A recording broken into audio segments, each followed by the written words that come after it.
There are always about 20 orangutans at Bohorok Rehabilitation Centre learning to be wild apes again. All but the very young live in the forest all day. In mid-afternoon, they come swinging in from all directions.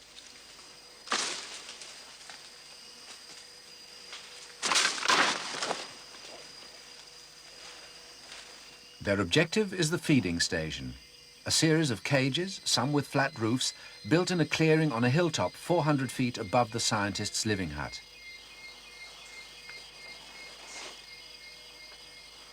Either Monica or Regina attends each feeding session so they can observe each orang's progress.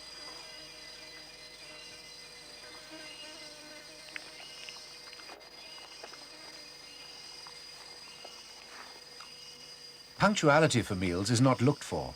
In fact, it's a good sign if an orang turns up late. It tends to show less dependence on a free handout. Curious personality traits show up at the feeding station. These two are the same unusually dark color.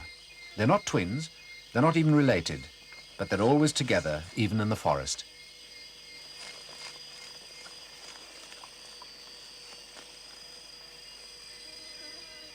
There's always milk, especially for the younger ones. This doesn't stop the bigger orangs from muscling in.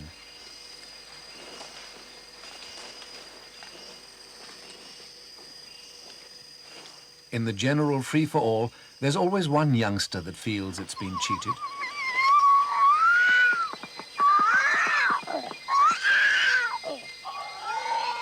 This is Olib, the one who broke his jaw. His friend's gesture looks like sympathy, but it's more likely to be inspired by curiosity and a wish to play.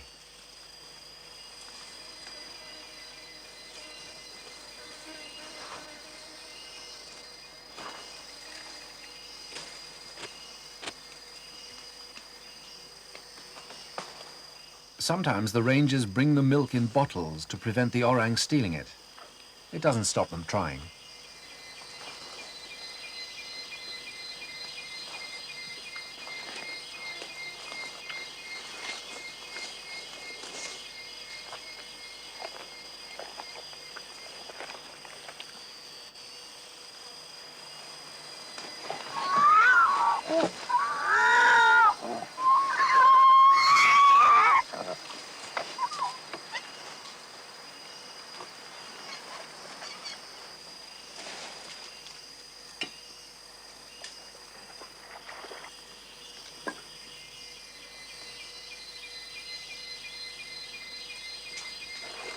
It's a pretty chaotic meal, but there's never any bad-tempered fighting.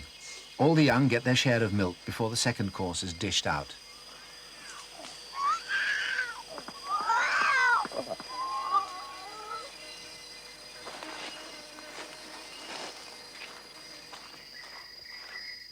Today, Regina's on duty. She lets Suka out of his cage beneath the feeding platform. Suka is still too inexperienced to be allowed to roam freely in the forest all day. He just comes out at meal times. Suka has come a long way since the first few days when he refused to climb.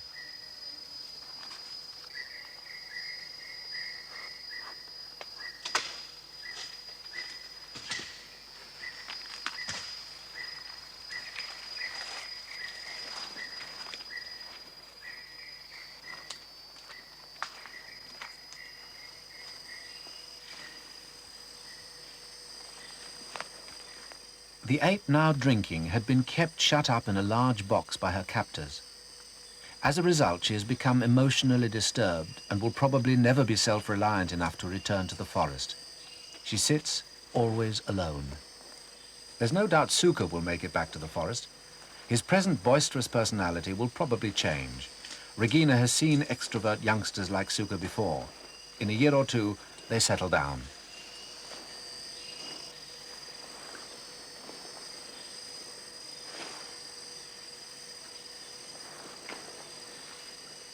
With young orangs, a foster-mother relationship is very important, but it can be overdone.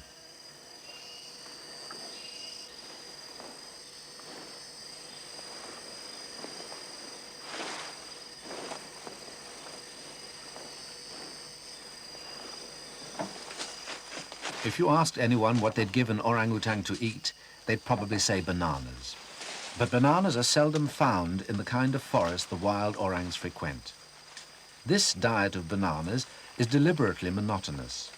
It's an effort to persuade them to find more varied foods for themselves in the long hours they spend in the treetops.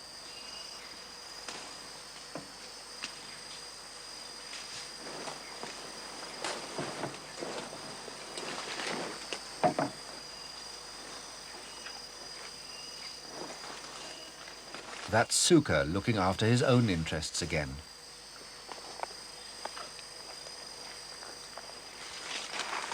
Just occasionally, a wild forest orang gate crashes the tea party. This male apparently does like bananas, at least as a change.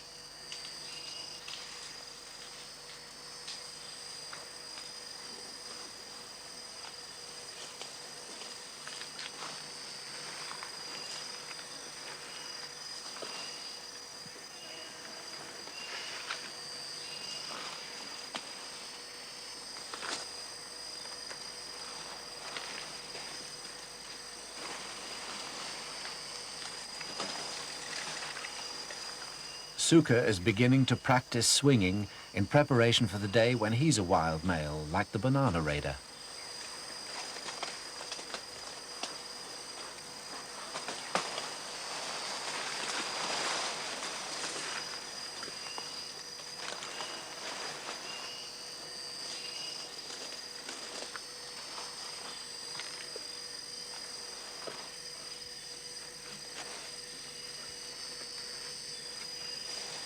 Such intruders are usually discouraged in case they begin to show dependence on the feeding station.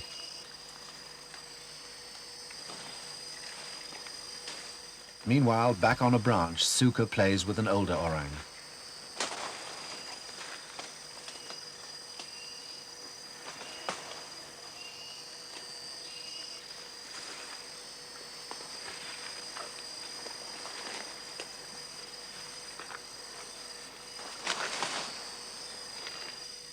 The first arrivals have now had their fill and begin to make their way back to the forest.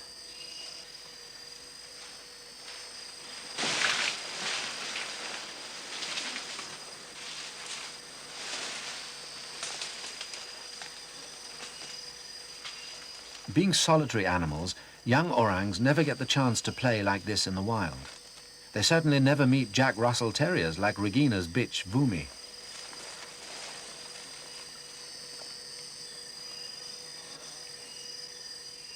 The party lasts about an hour. When all the food has gone, most of the guests depart for the treetops.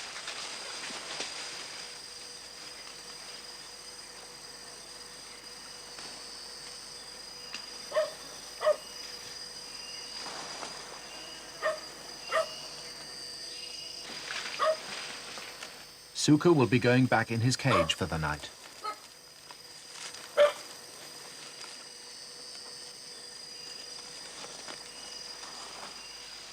Some of the free-living youngsters linger around the feeding station.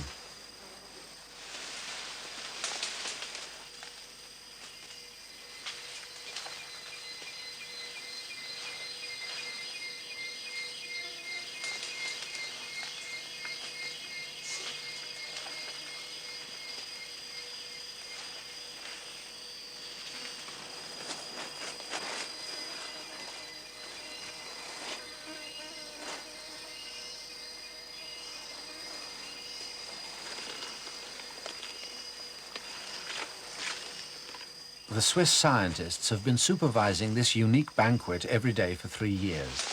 It's their opportunity to check the health of every ape in their charge, as well as its readiness or otherwise for complete rehabilitation.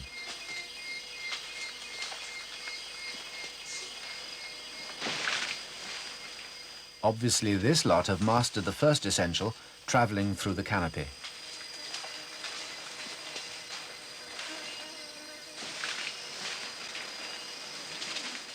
There is one last basic requirement.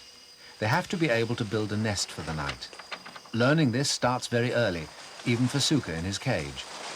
When he's eventually shut up for the night with another young companion, the rangers give them a pile of leaves so that they can practice nest building.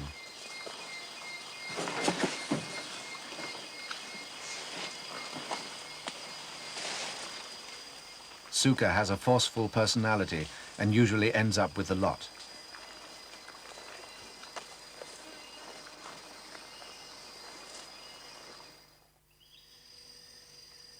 Sometimes one of the most difficult jobs for the rehabilitation centre is to catch orangs that will eventually end up in the reserve. A message has come that there's a wild male trapped in a timber concession 100 miles away. The orang must be caught and transferred immediately, since the trees there are coming down fast.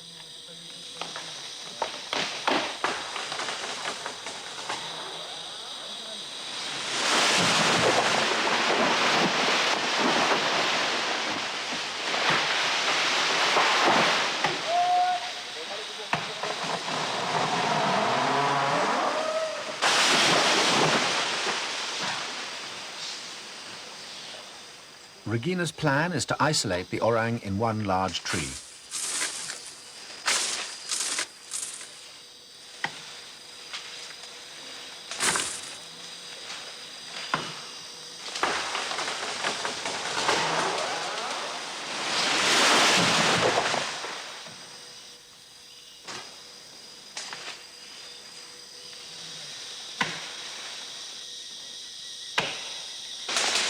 Shaking and throwing down branches is the limit of aggression orangs normally reach, and only then when sorely pressed.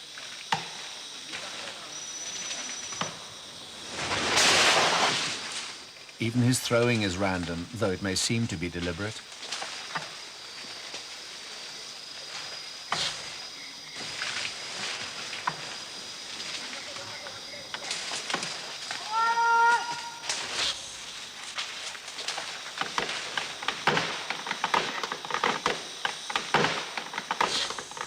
With the felling of the tree on the right, the orang is isolated.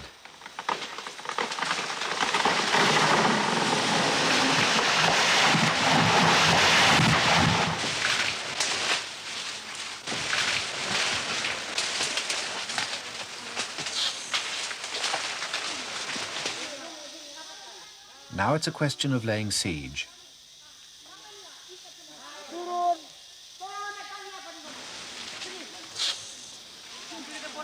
The homemade nylon nets are laid around the base of the tree.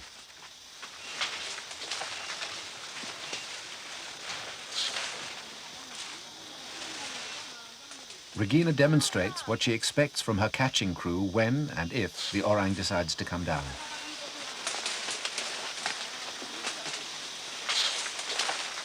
The tactic now is to try to get a man up above the ape.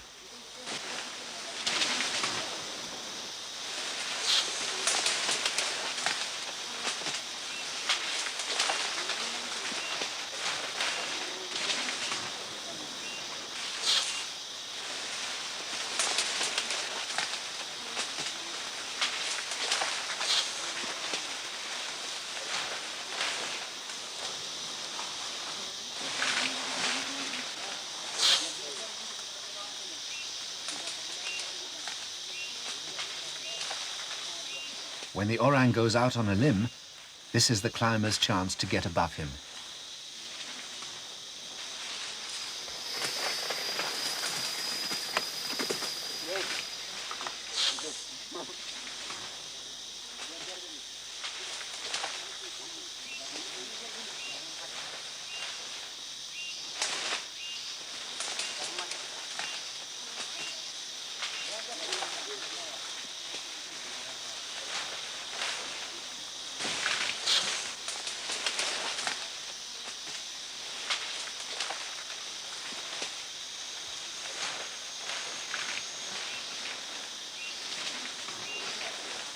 A member of the catching team has reached a vantage point.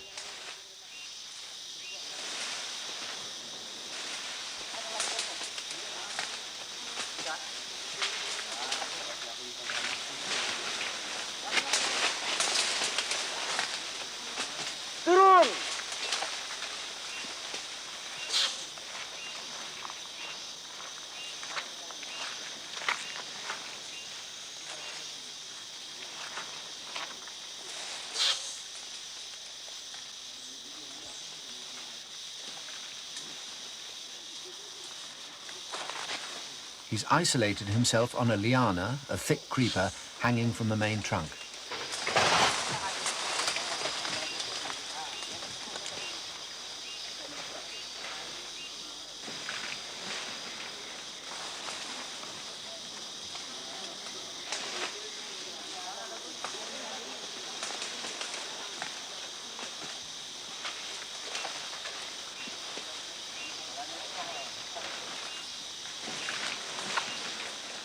He knows there's a man above him and many men down below.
Even in what must be a terrifying situation, this powerful young male doesn't struggle or fight.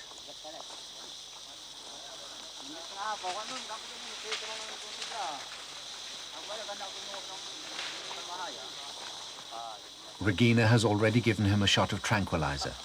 His magnificent tree will now be cut down like all the rest, like far too many other trees all over Borneo and Sumatra. He'll be taken to Bohorok and let go in the reserve, where he can live out his life secure from buzzsaws, axes, and the wholesale destruction by the timber companies.